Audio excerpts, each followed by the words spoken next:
നമ്മുടെ അടുക്കളത്തോട്ടത്തിൽ ഒഴിവാക്കാൻ പറ്റാത്ത ചെടികളിലൊന്നാണ് കറിവേപ്പിൻ്റെ ചെടിയുടെ അല്ലേ. അപ്പോൾ കറിവേപ്പ് എന്ന് പറഞ്ഞ സാധനം നമ്മുടെ വീട്ടിൽ നട്ടു വളർത്തുന്നത് വളരെ അത്യാവശ്യമായിട്ടുള്ളൊരു കാര്യമാണ്. ഒരു മൂട് കറിവേപ്പെങ്കിലും നമ്മുടെ വീട്ടിൽ നട്ട് വളർത്തണം. പ്രത്യേകിച്ച് നമ്മൾ പുറത്തുനിന്ന് വരുന്ന കറിവേപ്പിലയിൽ ധാരാളം കെമിക്കൽസും മരുന്നെല്ലാം അടിച്ചിട്ടാണ് നമുക്ക് കിട്ടുന്നത്. അതുകൊണ്ടാണ് നമ്മൾ ഫ്രിഡ്ജിലൊക്കെ വെച്ചാലും ചീത്തയാവാതെ ഇങ്ങനെ കറിവേപ്പിൻ്റെ ഇല ഇരിക്കുന്നത്. അപ്പോൾ പ്രത്യേകിച്ച് അതിന് മണവും ഗുണങ്ങളൊന്നും കാണില്ല. അതിൽ പല രീതിയിലുള്ള കെമിക്കൽസ് അടിച്ചിട്ടാണ് നമുക്ക് തമിഴ്നാട്ടിൽ നിന്നൊക്കെ ആ സാധനം വരുന്നത്. അതുകൊണ്ട് തന്നെ ഒരു ചെറിയ തൈയെങ്കിലും വീട്ടിൽ വെച്ച് പിടിപ്പിക്കുക എന്നുള്ളത് വളരെ അത്യാവശ്യമായിട്ടുള്ള കാര്യമാണ് കേട്ടോ. അപ്പോൾ ഇന്നത്തെ വീഡിയോയിൽ ഞാൻ കറിവേപ്പിൻ്റെ പരിചരണവും എനിക്ക് പിന്നെ അത്യാവശ്യം വളങ്ങളൊക്കെ ചേർത്ത് കൊടുത്താൽ എങ്ങനെ നല്ല രീതിയിൽ വളർത്തുക എന്നുള്ളതാണ് കാണിക്കുന്നത്. അപ്പം നമ്മുടെ കറിവേപ്പ് കണ്ടോ, ഇത്ര നല്ല കരുത്തോടെ ഇലപ്പുള്ളി രോഗങ്ങളോ ചെറിയ ചെറിയ പ്രാണികളോ ഒന്നും ഇല്ലാതെ നല്ല കരുത്തോടെ വളരാനായിട്ട് ഹെൽപ്പ് ചെയ്യുന്ന കുറച്ച് കാര്യങ്ങളാണ് ഇന്നത്തെ വീഡിയോയിലൂടെ ഞാൻ പറയാൻ പോകുന്നത്. ആദ്യമായിട്ടാണ് നമ്മുടെ ചാനൽ സബ്സ്ക്രൈബ് ചെയ്യാത്തവർ കാണുന്നുണ്ടെന്നുണ്ടെങ്കിൽ ഒന്ന് സബ്സ്ക്രൈബ് ചെയ്തിട്ട് കാണാൻ ശ്രമിക്കുക കേട്ടോ. കറിവേപ്പിൻ്റെ തൈ പിടിച്ച് കിട്ടുക എന്നുള്ളത് കുറച്ച് ബുദ്ധിമുട്ടുള്ള കാര്യം തന്നെയാണ്. എന്നാലും ഇത് പെട്ടെന്ന് അങ്ങ് പിടിച്ച് കിട്ടിയാലോ, നന്നായിട്ട് തളർത്ത് വളർന്ന് കിട്ടുന്ന ഒരു ചെടിയാണ് കറിവേപ്പിൻ്റെ ഇല അല്ലേ. കറിവേപ്പിൻ്റെ ഇല വെച്ചിട്ട് നമുക്ക് എന്തൊക്കെ കാര്യങ്ങൾ ചെയ്യാൻ പറ്റും.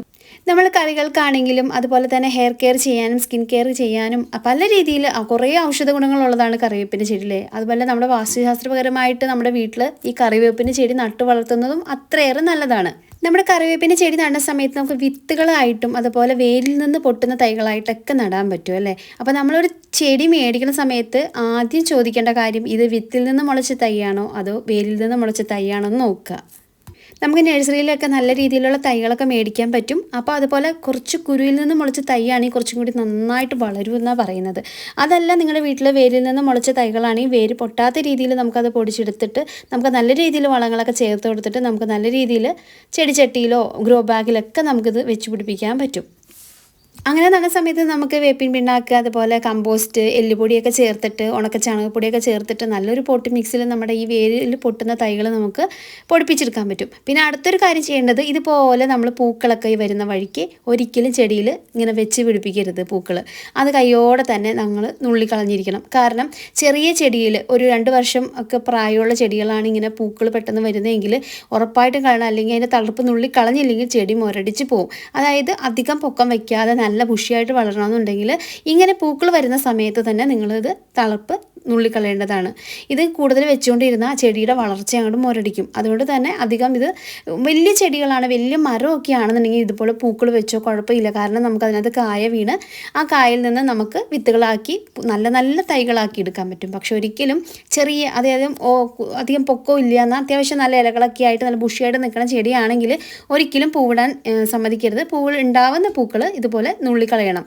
അല്ലെങ്കിൽ ചെടി പെട്ടെന്ന് തന്നെ അത് മുരടിച്ച് പോകും ചെടി. പിന്നെ അതുപോലെ ആ ഒരു രീതിയിൽ വരില്ല. പിന്നെ കൊച്ചു തൈകളൊക്കെ ആണെങ്കിൽ തന്നെ ചെറുതായിട്ടിങ്ങനെ തലപ്പ് വന്ന സമയത്ത് ആ ഒരു തലപ്പ് നമ്മൾ നുള്ളിക്കളയേണ്ടതാണ്. അതായത് അധികം പൊക്കം വയ്ക്കാതെ വരുന്ന വഴിക്ക് തന്നെ കട്ട് ചെയ്ത് കളയുക. അപ്പോൾ പെട്ടെന്ന് തന്നെ അത് ബുഷിയായിട്ട് നന്നായിട്ട് അതായത് ചുറ്റുപാട് നന്നായിട്ട് തഴച്ച് വളരും. അപ്പോൾ ഒരു ചെറിയ കമ്പ് നട്ട് കൊടുത്താണ് നമ്മൾ പൊടിപ്പിക്കുന്ന വീഡിയോസ് ഇട്ടിട്ടുണ്ടായിരുന്നല്ലോ, അതിൽ നിന്ന് പൊടിച്ച് വന്ന തൈയാണത്. അപ്പോൾ അതുപോലെ നല്ല രീതിയിൽ ശ്രദ്ധിച്ചാൽ മതി.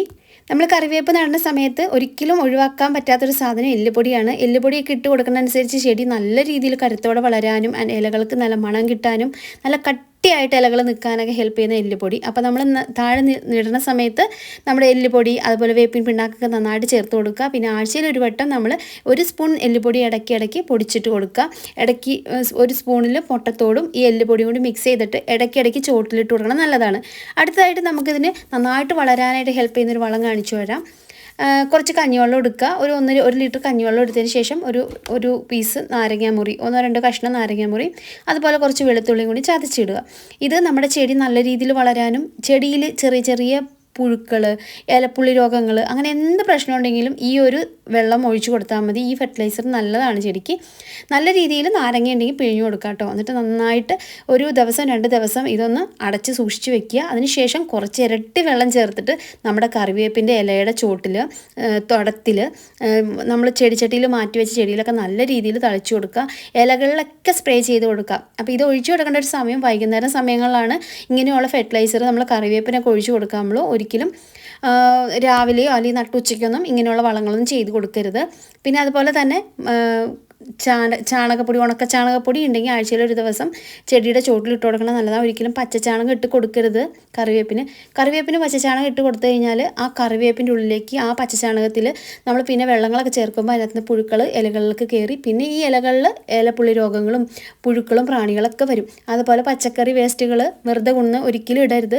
പച്ചക്കറി വേസ്റ്റ് ഇടണമെന്നുണ്ടെങ്കിൽ അത് നമുക്ക് നമ്മുടെ കഞ്ഞിവെള്ളത്തിലോട്ട് കുറച്ച് പച്ചക്കറി എല്ലാം ഇട്ട് വെച്ച് 2 ദിവസം അത് പുളിപ്പിച്ചതിന് ശേഷം അത് നേർപ്പിച്ചിട്ട് നമ്മുടെ ചെടിയുടെ ചുവട്ടിലിട്ട് സ്പ്രേ ചെയ്ത് കൊടുക്കാം.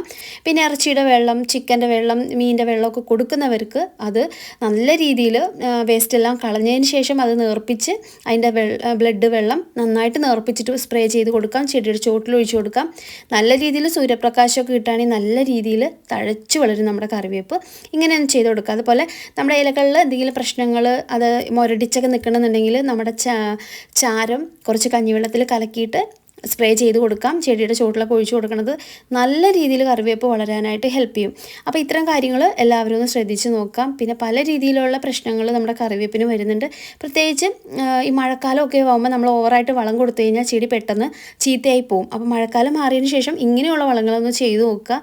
ചോലയുള്ള ഭാഗത്തൊക്കെ നിന്ന കറിവേപ്പ് മുരടിച്ച് പോകും. അതുകൊണ്ട് തന്നെ നല്ല രീതിയിൽ സൂര്യപ്രകാശം കിട്ടുന്ന സ്ഥലത്ത് മാത്രം നമ്മുടെ കറിവേപ്പ് വെച്ച് പിടിപ്പിക്കുക. പിന്നെ നമ്മുടെ കറിവേപ്പിൻ്റെ ചുവട്ടിൽ ആവശ്യമില്ലാത്ത സാധനങ്ങളൊന്നും വേസ്റ്റൊന്നും കൊണ്ടുവന്നിടരുത്. കറിവേപ്പിൻ്റെ ചുവട്ടിൽ പൊതയിട്ട് കൊടുക്കുക. കറിവേപ്പിൻ്റെ ഇലകൾ തന്നെ വീഴുന്നത് നമുക്ക് പൊതയായിട്ടിടാം. അതല്ലെന്നുണ്ടെങ്കിൽ കറിവേപ്പിൻ്റെ ചുവട്ടിൽ നമുക്ക് ഈ കൊടുക്കുന്ന ഫെർട്ടിലൈസറൊക്കെ ഒഴിച്ചു കൊടുക്കാം. പൊതയിട്ട് എന്തെങ്കിലും ഇലകൾ നമുക്ക് പൊതയിട്ട് കൊടുക്കാം. അപ്പോൾ അതിൻ്റെ ആ ഒരു തണുപ്പ് ചെടിക്ക് നിന്നോളും. അങ്ങനെയൊക്കെ ചെയ്ത് കൊടുക്കുക. ആഴ്ചയിൽ ഒരു വട്ടെങ്കിലും നമ്മൾ ഇങ്ങനെ ഇളക്കിയിട്ട് നമ്മൾ ചെറിയ ചെറിയ മുട്ടത്തോട് പൊടിച്ചതും അതുപോലെ നമ്മുടെ വീട്ടിലുണ്ടാകുന്ന ചാരത്തിൻ്റെ മിക്സ് അതെല്ലാം ഇടയ്ക്ക് ഇട്ട് കൊടുക്കുക. പിന്നെ ഇങ്ങനെയുള്ള വളങ്ങളൊക്കെ ചേർത്ത് കൊടുക്കുക. അപ്പോൾ ഇങ്ങനെയുള്ള കാര്യങ്ങൾ ശ്രദ്ധിച്ചാൽ തന്നെ നമ്മുടെ കറിവേപ്പ് നല്ല രീതിയിൽ വരും. ഉറപ്പായിട്ട് ചിന്തിക്കേണ്ട ഒരു കാര്യം എന്ന് പറഞ്ഞത് നമ്മുടെ കറിവേപ്പിൻ്റെ ഇതിൽ ചെറുതായിട്ട് ചെറിയ തൈലൊക്കെ കുഞ്ഞു കുഞ്ഞു പൂക്കളും മൊട്ടുകളൊക്കെ വരുന്ന സമയത്ത് നന്നായിട്ട് വളരാനാന്ന് വിചാരിച്ച് ആരും നിർത്തരുത്. അതിൻ്റെ തലപ്പ് അപ്പം തന്നെ നമ്മൾ കട്ട് ചെയ്ത് കൊടുക്കുക. എന്നാലാണ് പിന്നീട് നല്ല രീതിയിൽ വളരുള്ളൂ. നന്നായിട്ട് പുഷിയായിട്ട് വളരുമെന്നുണ്ടെങ്കിൽ നമ്മളത് പ്രൂൺ ചെയ്ത് കൊടുക്കണം. കറിവേപ്പ് എടുക്കുന്ന സമയത്ത് ഇലകൾ ഊർത്തിയെടുക്കാതെ കമ്പുകൾ ഒടിച്ചെടുക്കാൻ നോക്കുക. ഒടിച്ചെടുക്കുന്ന അനുസരിച്ച് നമ്മുടെ കമ്പുകൾ പിന്നെയും പൊടിച്ച് വരുന്നതാണ്. കറിവേപ്പ് നടുന്ന പലരും നമ്മുടെ വീഡിയോയിൽ വന്ന് ചോദിക്കുന്നുണ്ട്. കറിവേപ്പൊക്കെ നട്ടിട്ടുണ്ട്, പക്ഷേ പല രീതിയിൽ പല പ്രശ്നങ്ങളാണ് കറിവേപ്പിന്. ഒന്നുകിൽ മുരടിച്ച് നിൽക്കുക, ഇലകൾക്കൊരു ശോഷിച്ച അവസ്ഥ, പിന്നെ കറുത്ത ഡോട്ട്സുകൾ, കീടങ്ങൾ വന്നിരിക്കുക എന്നൊക്കെ വലിയൊരു പ്രശ്നമായിട്ട് തന്നെ എല്ലാവരും പറയുന്നത്. നമ്മൾ വെച്ച് പിടിപ്പിക്കുന്ന കറിവേപ്പിന് ഇങ്ങനെയുള്ള പ്രശ്നങ്ങളൊക്കെ വന്നാൽ അത് പെട്ടെന്ന് തന്നെ നമ്മുടെ കറിവേപ്പിന് ഏൽക്കും. അതുകൊണ്ട് തന്നെ നല്ല രീതിയിൽ കറിവേപ്പ് വളർത്തിയെടുക്കാൻ ഒട്ടും സാധിക്കില്ല. അതുകൊണ്ട് തന്നെ നമ്മുടെ കറിവേപ്പ് നടുന്ന സമയത്ത് തുടക്കത്തിലേ ശ്രദ്ധിച്ച് അതിന് കൊടുക്കേണ്ട കാര്യങ്ങൾ അപ്പം തന്നെ കൊടുത്താൽ മാത്രമാണ് നമ്മുടെ കറിവേപ്പ് പിന്നെ മുന്നോട്ട് നല്ല രീതിയിൽ വളരുള്ളൂ. അതുകൊണ്ട് തന്നെ കറിവേപ്പിന് നമ്മൾ 3-4 മാസം കൂടുമ്പോൾ കാൽസ്യം കണ്ടന്റ് കൊടുക്കേണ്ടത് അത്യാവശ്യമാണ്. നമ്മുടെ വീട്ടിൽ എപ്പോഴും ഒഴിവാക്കാൻ പറ്റാത്തൊരു സാധനം, എന്നും വീട്ടിലുണ്ടാകുന്ന സാധനം മുട്ട അല്ലേ. അപ്പോൾ ആ മുട്ടയുടെ തൊണ്ടെല്ലാം സൂക്ഷിച്ച് വെച്ചിട്ട് അതൊരു ടിന്നിലാക്കി വെച്ചിട്ട് അത് ആവശ്യത്തിൽ പൊടിച്ച് കൂടുതലായിട്ടൊരു ടിന്നിലെടുത്ത് വെക്കുക. അത് നമ്മുടെ കറിവേപ്പിന് 1-2 ടീസ്പൂൺ നിങ്ങൾ ഇട്ട് കൊടുക്കുക.